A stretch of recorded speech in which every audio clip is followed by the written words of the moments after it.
Bom dia, pessoal. Tudo bem? Que saudades que eu estou de vocês. Estou com S de saudades, realmente. Saudade de quando nós podíamos estar perto, podíamos sempre nos comunicar, sempre nos ver, sempre nos abraçar. Porém, contudo, todavia, nós sabemos que todo esse isolamento é para um bem maior, é para ficarmos bem, é para estarmos bem novamente. E que nós possamos tirar de tudo isso uma experiência nova, que nós possamos dar mais valor ao simples, ao pouco, aquilo que a gente nem percebe o tanto que é importante, não é verdade? Mas eu gostaria de dizer para vocês que todo o nosso esforço, todo esse tempo que nós estamos, livres, que nós possamos aproveitar de uma maneira significativa, principalmente vocês, alunos do terceiro ano, para ler um bom livro, para podermos também encontrar o nosso equilíbrio interior, para podermos seguir em frente e chegar no tão terrível Enem com uma sabedoria e uma tranquilidade maior, ok? Bom, semana passada eu mandei 6 atividades para vocês, todas elas de provas de Enem, provas anteriores do Enem. E essas atividades que eu escolhi para vocês, vocês puderam perceber que além da interpretação de texto, que está presente em tudo, tem uma gramática contextualizada. Vocês vão perguntar assim, mas Dona Elô, o que é gramática contextualizada que a gente tanto ouve falar? Gramática contextualizada é aquela gramática, as regras gramaticais que vocês estudam desde lá da educação infantil, passa pelo Fundamental 1, passa pelo Fundamental 2 e no ensino médio, em que ela é inserida dentro de um texto. Vocês se lembram que no primeiro ano, quando eu comecei a dar aula para vocês, que a gente estava estudando lá substantivo, e aí eu dava um texto para vocês acharem o tipo de substantivo dentro de um texto, vocês falavam assim, nossa, Dona Lu, mas isso é muito complicado. Eu dizia, não é complicado, é para isso que a gente estuda tantas regras, é para a gente saber contextualizar, usar dentro de um texto, ok? E o Enem, ele é basicamente isso. Todo o conteúdo da prova do Enem é contextualizado, é colocado em prática, é colocado dentro de um texto todos os nossos aprendizados, não só da língua portuguesa, mas como na matemática, na história, na geografia, na língua inglesa, nas ciências. Vocês precisam achar aquele conteúdo dentro de um texto, dentro de algo ainda maior, ok? Então, as atividades, elas foram desenvolvidas para perceber se esses alunos realmente aprenderam ou decoraram algumas regras, ok? Bom, então, eu passei para vocês as atividades, a atividade número 1, que foi da corrida de submarino à festa de aniversário no trem. Leitores fazem sugestões para o Museu das Invenções Cariocas. Esse é o título desse texto. Falar caraca a cada surpresa ou acontecimento que vemos, bons ou ruins, é invenção do carioca, como também o vacilão. Cariocas inventam um vocabulário próprio. Dizer meu irmão e mesmo para um amigo pode até doer um pouco no ouvido, mas é tipicamente carioca. Pedir um choro ao garçom é invenção carioca. Chamar um quase desconhecido de querido é um carinho inventado pelo carioca para tratar bem quem ainda não é conhecido direito. O ele é um querido é uma forma mais feminina de elogiar quem já é conhecido. Entre as sugestões apresentadas para o Museu das Invenções Cariocas, destaca-se o variado repertório linguístico empregado pelos falantes cariocas nas diferentes situações específicas do uso social. A respeito desse repertório, atesta-se o ou a desobediência à norma padrão requerida em ambientes urbanos, inadequação linguística das expressões cariocas às situações sociais apresentadas, reconhecimento da variação linguística segundo o grau de escolaridade dos falantes, identificação de usos linguísticos próprios da tradição cultural carioca, variabilidade no linguajar carioca em razão na faixa etária dos falantes. Bom, gente, é um tema que é bem discutido, que a gente fala desde lá do 6º ano, da língua padrão, da língua coloquial, das gírias, da forma de falar. Eu sempre gosto de expressar que não existe falar errado, existe a situação que eu posso ou não falar.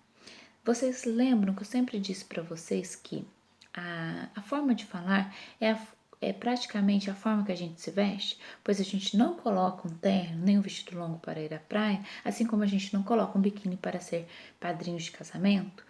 A mesma forma, não existe um linguajar errado, não existe um falar errado, mas existe sim um falar da forma correta, na ocasião correta. Ali no caso não estava falar meu irmão, mesmo, claro que está errado na língua padrão, né? Na língua culta. Porém, é uma forma que o carioca tem de se expressar, assim como a gente tem o uai, mesmo, né? Eles falam puxando o R, né? Ou o S, mas nesse caso aí do mesmo, meu irmão, é uma característica de uma parte do Rio de Janeiro, não é de um todo, né? Assim como em Minas Gerais, né? Que nós temos a região lá de Belo Horizonte que fala o S bem pronunciado mesmo, não puxa mesmo, mas é mesmo, é mesmo. Porta, fala o R corretamente, mas sem puxar porta, mas fala porta, né? E nós temos o interior que puxa por porta, por mesmo, ou por mesmo, né? Então, assim, são variações dentro de um próprio estado. E o carioca também tem essa forma. E eles sugeriram isso tudo para ser colocado, né? Nesse que vocês perceberam lá, do museu da história dos cariocas. Por quê? Porque eles queriam, nesse repertório, atestar a identificação de usos linguísticos próprios da tradição cultural carioca. Por quê? Porque dentro desse texto a gente pode observar que na cultura carioca se usa esse tipo de linguajar.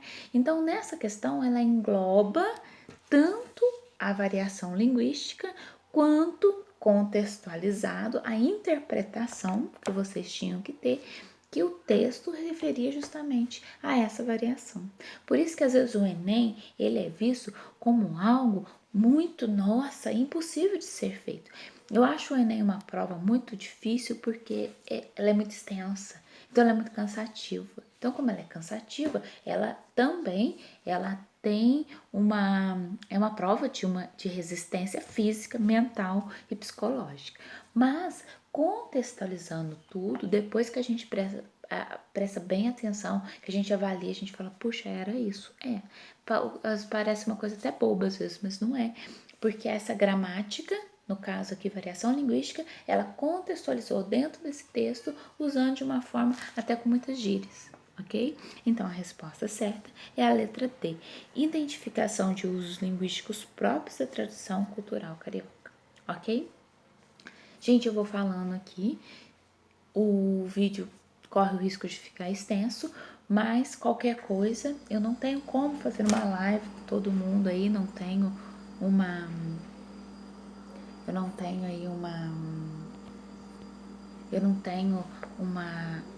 uma tecnologia para isso, mas eu tô fazendo isso com vocês e depois vocês vão fazendo perguntas lá, ok? No nosso grupo. A número 2 fraudador é preso por emitir atestados com erro de português. Mais um erro de português leva um criminoso às mãos da polícia. Amei esse texto. Desde 2003, MOP é a sigla do nome para preservar, né? De 37 anos, administrava a empresa MM, que falsificava carteiras profissionais, boletins de ocorrências e atestados de óbito. Tudo para anular multas de trânsito. Amparado pela documentação fajuta de MOP, o motorista poderia alegar às juntas administrativas de recursos de infrações que ultrapassou o limite de velocidade para levar uma parente que passou mal e morreu a caminho do hospital. O esquema funcionou até setembro, quando o MOP foi indiciado. Atropelar a gramática. Havia emitido, por exemplo, um atestado de abril do ano passado em que estava escrito aneurisma cerebral, com L no lugar de R, e insuficiência múltipla dos órgãos, com L desnecessário em insuficiência, além do fato de a expressão médica adequada ser falência múltipla dos órgãos. Porque insuficiência é que não está funcionando direito. Agora, se a pessoa está morta, não está funcionando direito, não está funcionando. Então, é falência múltipla dos órgãos. MOP foi indicado pela 2ª Delegacia de Divisão de Crimes de Trânsito na casa do acusado, em São Miguel Paulista, zona leste de São Paulo. A polícia encontrou um computador com modelos de documentos. Língua portuguesa, número 12 de setembro de 2006. Foi adaptado esse texto. O texto apresentado trata da prisão de um fraudador que emitia documentos com erros de escrita. Tendo em vista o assunto, a organização, bem como os recursos linguísticos, depreende-se que o texto é um ou uma. Agora, gente, nós nessa atividade vai trabalhar o gênero textual, que no Enem sempre vai estar presente. É muito importante eu saber as características dos principais gêneros textuais, por isso que a gente estuda desde lá do 6º ano também o gênero conto, o gênero fábula, o gênero crônica, o gênero notícia, o gênero carta, todos aqueles que vocês falam assim, ai, que chatice, mas é justamente por isso. A gente tem que saber diferenciar um gênero do outro, porque as questões do Enem são cobradas muito isso, e não só pelas questões do Enem, estou dizendo particularmente, mas é preciso saber diferenciar um gênero textual do outro. É um conto porque discute problemas existenciais e sociais de um fraudador? Não é um conto, né? É uma notícia porque relata fatos que resultaram no indiciamento de um fraudador? Sim, ele é uma notícia, foi retirado essa notícia. É uma crônica porque narra o imprevisto que levou a polícia a prender um fraudador? Não, né? É um editorial porque opina sobre aspectos linguísticos dos documentos redigidos por um fraudador? Também não. É uma piada, apesar de parecer uma piada, né? O fraudador, ele não se preocupar em ver como que se escreve as palavras, porque narra o fato engraçado de um fraudador, mas não é uma piada. Dona Heloísa, como que eu posso saber que não... O que mais confundiria ali seria a notícia com a crônica, porque a forma, por isso que eu disse, por isso que é muito importante saber as características em que foi escrito. Qual que são as características do gênero notícia?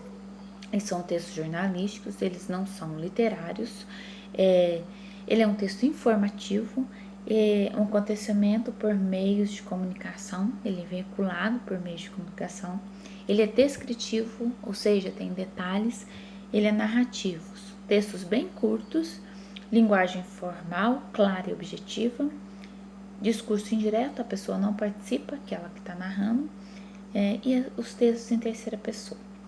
O texto literário, gente, é um texto poético, não tem nada de poesia nessa história. E a crônica, apesar de se tratar de fatos reais, ela mais narra uma história, né?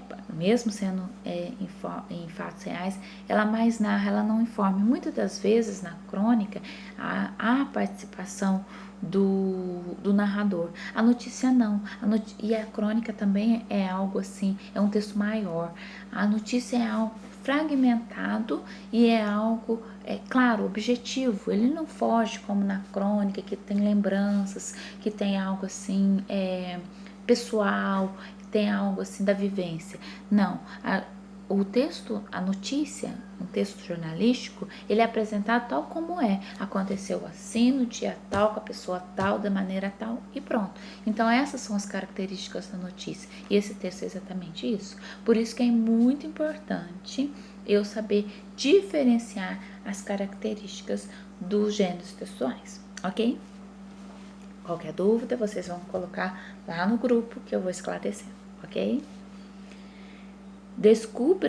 Atividade 3. Descubra e aproveite o momento todo seu. Quando você quebra o delicado chocolate, um irresistível recheio cremoso começa a derreter na sua boca, acariciando todos os seus sentidos, criando por nossa empresa paixão e amor por chocolate desde 1845. Sentiram até o gosto daí, não foi? Então, é exatamente isso que um texto publicitário, outro gênero textual, quer passar para vocês, convencer vocês de que vocês devem consumir esse produto. O texto publicitário tem a intenção de persuadir, ou seja, convencer o público-alvo a consumir determinado produto ou serviço.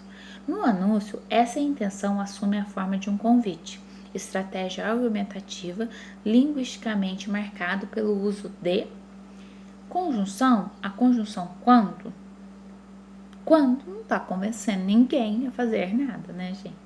O adjetivo irresistível, aí você fica um pouco na dúvida aí, né?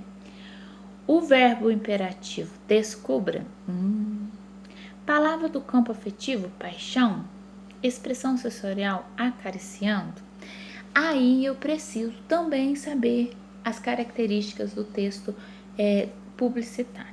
O texto publicitário, ele tem a intenção de convencer as pessoas de que elas devem fazer uso daquele serviço, daquele produto. Seja um produto de limpeza, seja um chocolate ou seja uma agência de viagem.